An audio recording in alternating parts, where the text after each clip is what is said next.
We can't know what the final day was like for the last Neanderthal. Nobody was there to write it down. There was no one left to tell the story. The end of a world is a quiet thing. It doesn't happen with a bang, it happens in the silence of an empty valley with the cold seeping into old bones. But we can imagine. We can take what we know from the dirt and the stone and the DNA, and we can try to build a picture. We can try to feel what it might have been like to be the last one, the last of your kind on Earth. Let's give him a name. Names are for people, and he was a person. Let's call him Ak. Aki lived around 40,000 years ago, maybe in what we now call Spain or Gibraltar, a place where the world was a little less cold, a final refuge for a people who loved the cold but were now being broken by it. His world was ending, and he probably didn't understand why. He just knew things were different. He knew he was alone. To understand his last day, you have to understand his life. And the life of his people. Neanderthals weren't the dumb brutes we used to see in cartoons. They were people. They were strong. Much stronger than us. They had stocky, powerful bodies built for a hard life in a cold world. Their bones were thick. Their muscles were dense. They could handle pain and cold that would kill one of us quickly. Their minds were different too. Their skulls held a brain as large as ours, sometimes larger. Then it was just shaped differently, wider, lower. What did that mean for how they thought? We don't know. Maybe they saw the world in a way we can't fully grasp. Their world was the Pleistocene. The Ice Age, a time of giant deer with massive antlers, woolly mammoths, and cave lions. It was a world of immense, slow-moving glaciers and vast, treeless plains called Mammoth Steppe. To survive, you had to be smart. You had to be tough. And Neanderthals were both. They were masters of their environment. They knew every rock, every animal track, every change in the wind. They made beautiful, effective tools. Archaeologists call their toolkit the Mousterian industry. They would take a piece of flint and carefully chip away at it, preparing the core until they could strike off a perfect flake with a single expert blow. This flake would be a spear point, or a scraper for cleaning animal hides, or a knife for butchering meat. They carried these tools with them everywhere. A good stone tool was life. It was the difference between eating and starving. They were hunters, not scavengers picking at leftovers. They were apex predators. They hunted in small groups using their incredible strength to get in close. They didn't have bows and arrows like the new people, the skinny ones who came later. They had heavy wooden spears with stone tips. They had to get right up next to a bison or a wild horse and thrust that spear in with all their might. It was dangerous work. Many Neanderthal skeletons show healed fractures, broken arms, ribs, legs. The kinds of injuries you see on modern rodeo riders. They lived hard and their bodies showed it. They lived in small family groups, maybe 10 or 15 people, a mother, a father, some children, an uncle, a cousin. They found shelter in caves or under rock overhangs, places that kept them out of the wind and snow. They made fire. Fire was everything. It was warmth, it was light in the endless dark of a winter night. It kept predators away. It cooked meat, making it easier to digest and unlocking more calories. The hearth was the center of their world. Around it, they would mend tools, prepare food, and maybe even tell stories. We don't know if they had language like ours, with complex grammar, but they could communicate. They had to. You can't coordinate a hunt on a giant beast with just grunts. They likely had a complex system of sounds and gestures to share knowledge. And they had a world beyond just survival. They cared for each other. We have found Neanderthal skeletons of individuals who were old and had debilitating injuries. One, known as the Old Man of Shanidar, was missing an arm, was partially blind, and had a crippled leg. He couldn't have hunted. He couldn't have kept up. But he lived for years with these injuries. His family must have fed him, protected him, and helped him. They showed compassion. They may have even had a sense of beauty and symbolism. They collected eagle talons and pierced shells, probably to wear as jewelry. They used red and black pigments, manganese dioxide and ochre. What for? Maybe they painted their bodies for rituals. Maybe they decorated their living spaces, and they buried their dead. Not always, but sometimes. Well, they would dig a shallow pit and place the body inside, sometimes in a flexed sleeping position. This suggests they understood that death was something significant. It was a separation. Maybe they believed in an afterlife, or maybe it was simply a way to keep the body safe from scavengers, a final act of care. This was the world Ak was born into, a world of family, of the hunt, of the hearth. A world that was hard but made sense. But for a long time, things had been changing. The world was getting colder and more unstable. The climate would swing wildly, from cold and dry to slightly less cold and wet. Forests would shrink, then expand. The animals they depended on would move, or their numbers would dwindle. For a people perfectly adapted to one way of life, this constant change was a huge stress. And then the others came. They were Homo sapiens, us. They came out of Africa, moving up through the Middle East and into Europe. They were different. Taller, leaner. Their tools were different too. They made smaller, more refined stone blades. And they had things the Neanderthals didn't. They had projectile weapons, spears they could throw from a distance, and later spear throwers called atlatls that gave them even more range and power. They didn't have to get close to the dangerous animals. They could hunt more safely and more efficiently. They also had larger social networks. While a Neanderthal group might interact with one or two other groups in their home valley, Homo sapiens seemed to be connected over vast distances. They traded shells and special types of stone hundreds of miles from their source. This meant if one group was having a hard time, they could rely on others for help. A Neanderthal group in trouble was just in trouble, alone, and maybe the others brought diseases, new germs, that the Neanderthal immune system had never encountered and couldn't fight. A simple sickness for a Homo sapiens could have been a plague for a Neanderthal family. It wasn't a war, it wasn't a genocide where armies of modern humans marched across Europe and slaughtered the Neanderthals. It was something slower and sadder. It was a gradual replacement. For thousands of years, they lived in the same world. Sometimes they met. We know they interbred.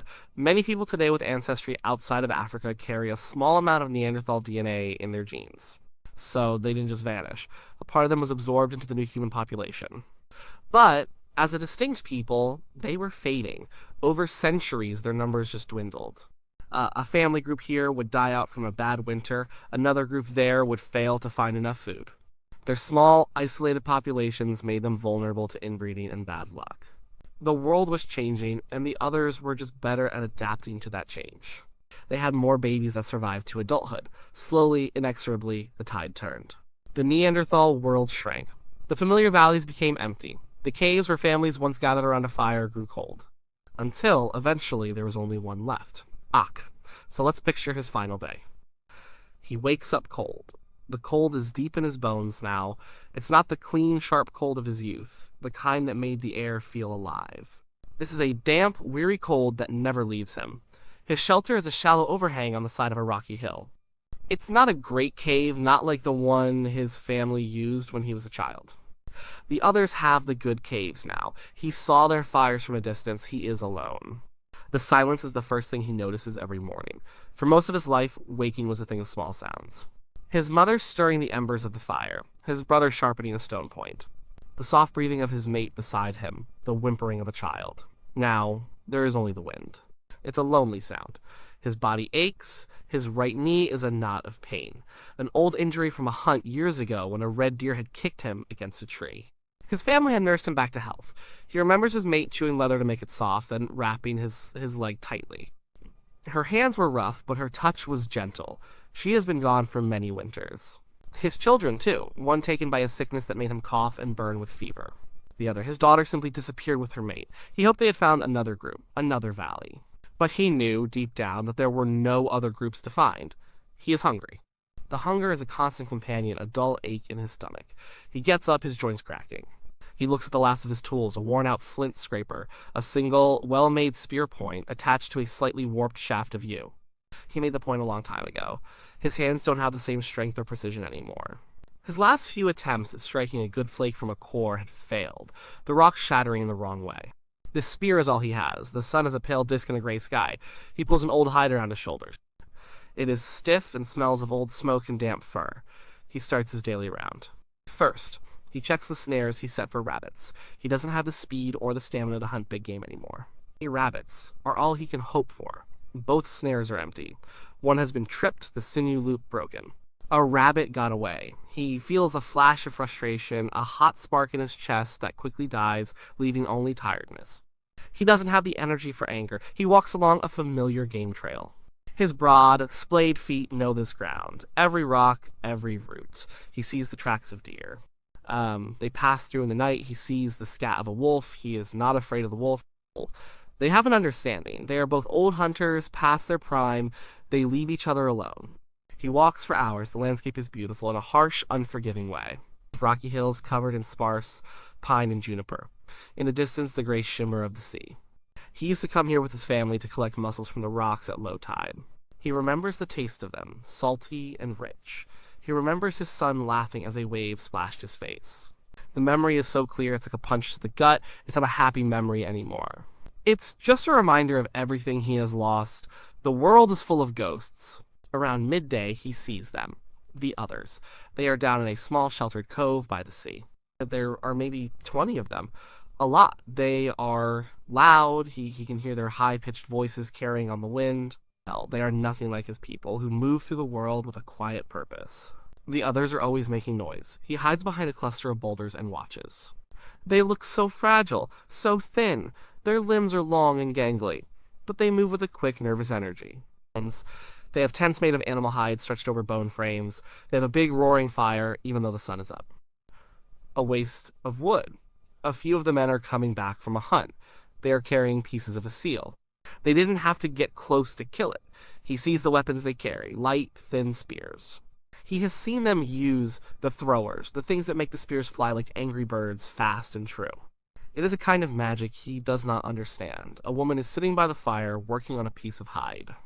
She is using a fine bone needle, something he has never seen before. She is singing. It's a strange lilting sound. It's not like the deep rhythmic chances people used to make during a ritual. Her song is thin and high. It sounds alien. He watches them and feels a profound sense of otherness. They are not his people. Their world is not his world. They are the reason the world is empty. They didn't kill his family with spears.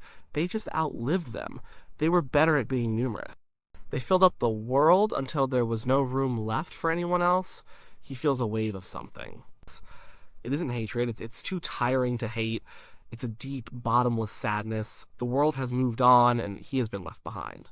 He turns away and begins the long walk back to his shelter. The sun is getting lower, and the air is getting colder. The pain in his knee is worse now, a sharp, grinding protest with every step. He has found no food. He chews on a piece of tough, dried mushroom he keeps in a leather pouch. It does little to stop the hunger. He gets back to his rock overhang as dusk settles. The world is turning shades of gray and purple. He knows he should try to make a fire. He has his fire-starting kit, a piece of iron pyrite and a flint striker, but he is so tired. The thought of gathering wood, of kneeling and striking sparks onto dry tinder, seems like a monumental effort. He huddles in the back of the shelter, pulling the stiff hide tighter around himself. The cold is relentless. It finds its way through the fur, chilling his skin, his muscles, his bones. He closes his eyes. His mind drifts. He is no longer in the cold, damp shelter. He is a boy again. He is sitting by the great fire in the big cave. The cave is filled with his people. The smell of roasting meat fills the air. His father is telling a story about the great mammoth hunt. His voice is a low rumble. Everyone is listening. He feels his mother's arm around him. He feels safe. He feels warm. The memory is so real he can almost feel the heat of the fire on his face. He can almost smell the smoke. It is a good place to be. He thinks of his mate. The way her dark, deep-set eyes would crinkle at the corners when she smiled. He remembers the feel of her hand in his. A strong, capable hand, calloused from a lifetime of hard work. He remembers the birth of their first child, a tiny, squalling thing.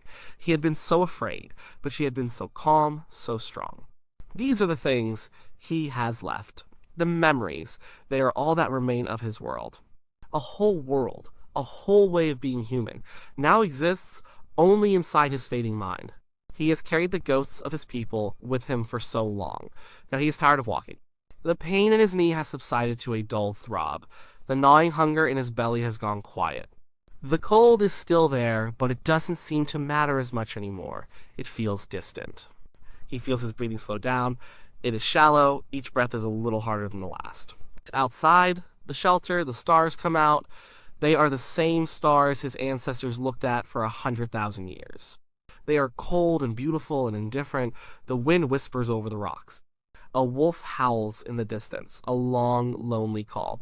And then there's only silence. The last Neanderthal is gone. Cake is gone. His body lies still in the cold dark. His world has ended. But is that the end of the story? Not really. In the days that follow, his body will return to the earth. Scavengers will come. The wind and the rain will do their work.